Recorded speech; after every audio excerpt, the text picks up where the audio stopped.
Good morning mga ka-DIY.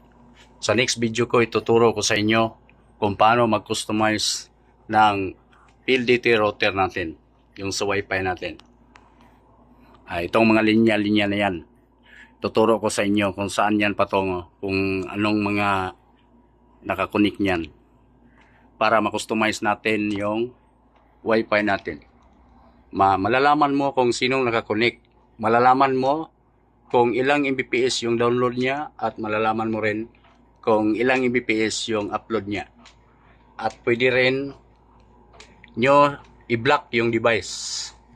Pwede rin lagyan nyo niyang oras sa kanyang pag-connect at lagyan nyo ng oras sa kanyang pag-block. Pwede rin kahit sa Manila pa kayo o Cebu, pwede rin kahit nasa Mindanao lang yung bahay mo, malalaman mo kung sino nakakunik.